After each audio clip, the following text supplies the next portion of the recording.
Young world, I tried to tell y'all jokers before that Jeffrey Epstein, for one, is not dead.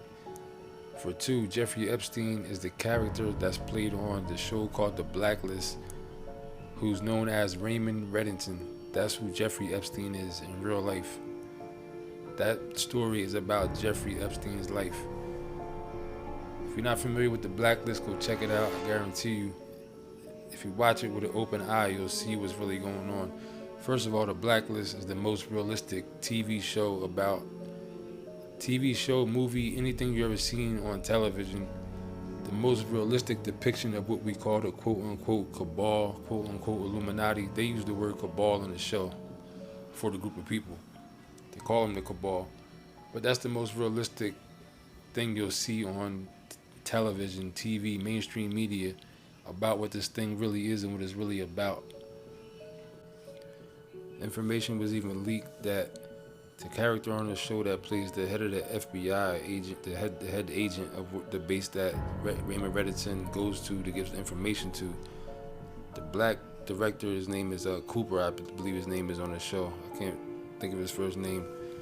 But when I used to watch the show, I used to always think this guy reminds me of Barack Obama so much. You know what I mean? His gestures, his voice, his demeanor. Then it was revealed that this character, this dude, is really the character that Barack Obama's identity came from. He was the person that trained Obama to speak and talk and act and use the demeanors and gestures that he uses. This was leaked information. This guy really is Barack Obama's character really is from this guy in real life. And if you watch the show, it's easy to tell because I used to think that all the time. I just found this out like a couple weeks ago, matter of fact. The reason why they have wars within each other's, within their own community, even though it's all orchestrated at the end of the day, but there is a struggle for power amongst the people that are already in power. But you would think that if it's a struggle or if they're really at war, how come the one side wants to say certain things? Because they can't say certain things. Even though they're at war with each other, they still are not going to let the public know certain information because that's just how it works. Like I said before, it's like the mafia. The whole time the mafia had been out, especially in the early 90s, mid-90s, late 90s, when they was at war and stuff like that, when the mafia was really a big thing. The mafia may go and kill each other and be at war for territory and business and money, but at no point do either side of them ever even admit that there's really a mafia. That's how it works. You know what I'm saying? So they're still going to stay true to the code of which they maneuver in. You know what I mean? But they still can be at war at the same time without exposing all of each other's secrets because they know if certain secrets get out, it's going to be detrimental to both sides regardless. And like I said, Jeffrey Epstein is Raymond Reddington. Jeffrey Epstein is not dead. Two reasons why Jeffrey Epstein can't be dead. For one, Jeff Epstein had too many things and too much dirt on too many people that the people that wanted him dead would be scared for him to be dead because a person like Jeffrey Epstein in his position, they have kill switches. They have things that happen that will be triggered upon their death, and everybody that they're in war with, and whether they're at war with people or whether they're conspiring with people, anybody that operates in their circle of business knows that all these people in these top positions have kill triggers. The last thing they want is for somebody like that to be dead, because upon their death, information or certain, whatever the case may be, whatever they're dealing with, is going to be triggered to be released and exposed by another party. It might be a family member, it might be another person in business. It could be anybody. It could be their lawyer. You know what I'm saying? So they're not going to. The people that didn't like Jeffrey Epstein wouldn't take a chance of him being dead for that simple fact, because they don't know what information he had stashed somewhere that was going to be triggered and upon his death. And for two, Jeffrey Epstein himself, of course, wouldn't want to die, but the reason why he would fake his own death is because he knows that the Jeffrey Epstein character has come to an end. The Jeffrey Epstein character has been cornered to the point where the character would have to go to jail, would have to face prosecution in order for the whole entire course and way that this business that they conduct is ran. In order for that to be exposed, the character would have to be in jail. There was nowhere else for the character to go but in prison.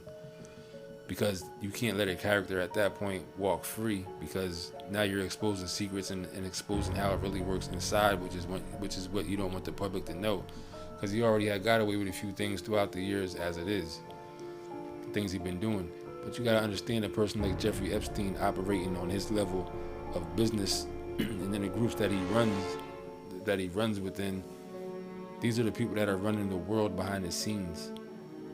We look at people like the president, the Congress, the cops, the government as being the people that control our lives and control what we consider to be our reality on a day-to-day basis, but it's way deeper than that. And the show The Blacklist shows you exactly stuff that people like me have been talking about for the past 10 years.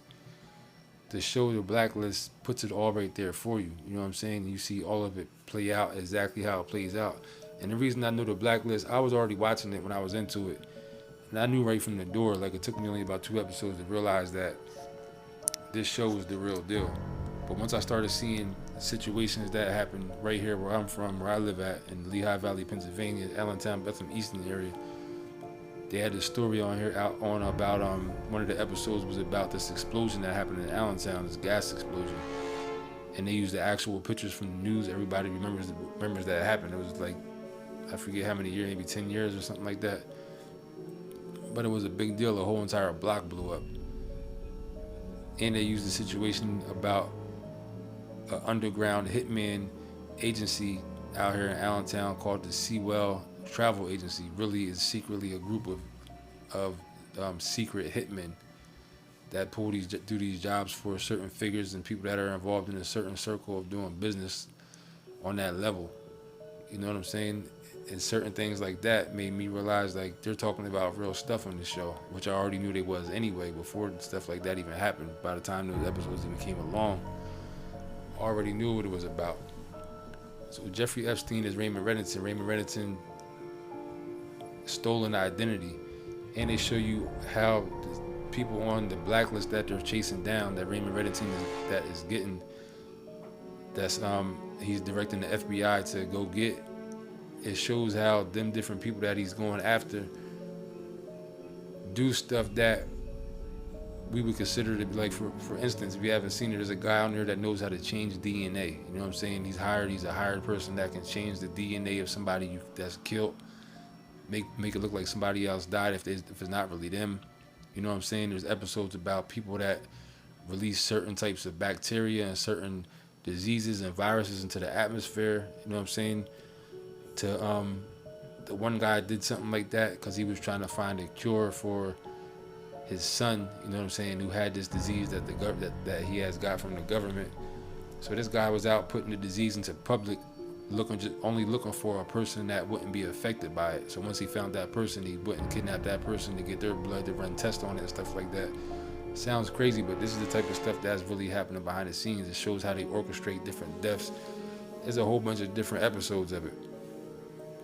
And Jeffrey Epstein, just by what we know of Jeffrey Epstein and the people he was in company with and the pictures he has and the documentation of things that we know he was definitely involved in, that's who Raymond Reddington is, a person that's involved in organized crime, not the mafia type organized crime, but the deepest, darkest level of organized crime that there is. He's the person that provides transportation, certain routes to get in and out of the country, all types of resources for these kind of criminals to operate. A person like Raymond Reddington, who is Jeffrey Epstein, provides to people like that jets, private jets, helicopters, endless amounts of money, you know what I'm saying, influence, all these type of things, secret hideaways, you know what I mean?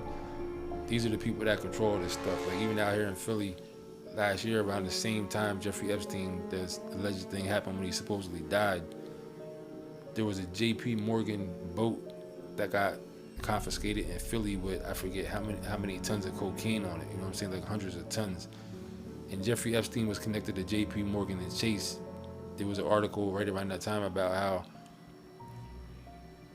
JP Morgan Chase was supposedly warned about dealing with Jeffrey Epstein, but they continued to deal with him because somebody raised a red flag about who he really was and who he was doing business with, but they continued to deal with him anyway. You know what I'm saying? This was within the same month, I want to say it was, when his boat got caught with all these drugs that Jeffrey Epstein went to jail.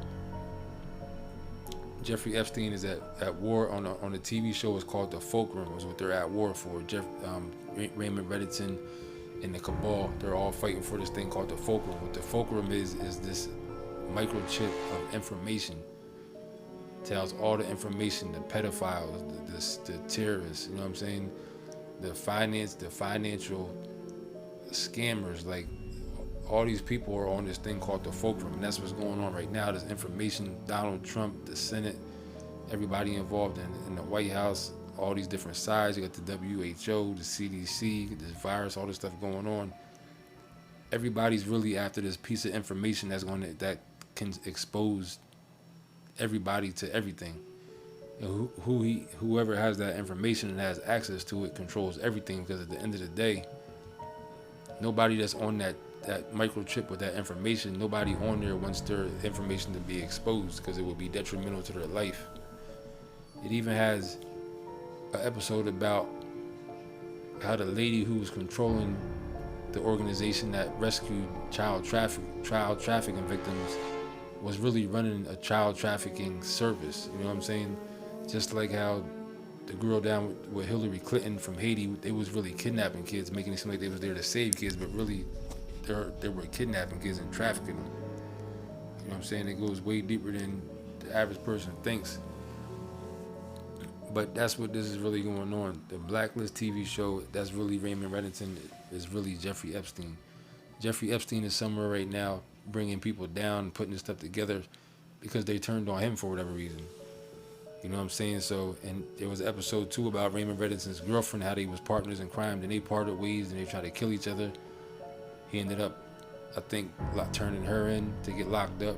Just like Jeffrey Epstein's girlfriend right now is locked up. It's a deep situation, you know what I'm saying? It's a deep story, but you gotta be open-minded enough to see all the things at play, all the angles at play. You know what I'm saying? See how these things are controlled. A person like me can see it clearly. I've been, you know what I'm saying? I'm bothered by the fact that people can't see certain things because they can't think outside of, because to go that far and think certain things that you need to think would mean that you would have to abandon your lifelong expectations of what reality is to you as a person. You know what I'm saying? You would have to abandon all that, and a lot of people can't do that because you're going outside of your safety zone by doing that. You can't control. You don't have no control over the situation. You don't have control anyway, but going that route, you definitely don't have no control over what you thought your reality was. So a lot of people can't even go down that road. But a person like me been there for years, you know what I'm saying? So I can see clearly before or when things happen, you know what I'm saying, what's really going on.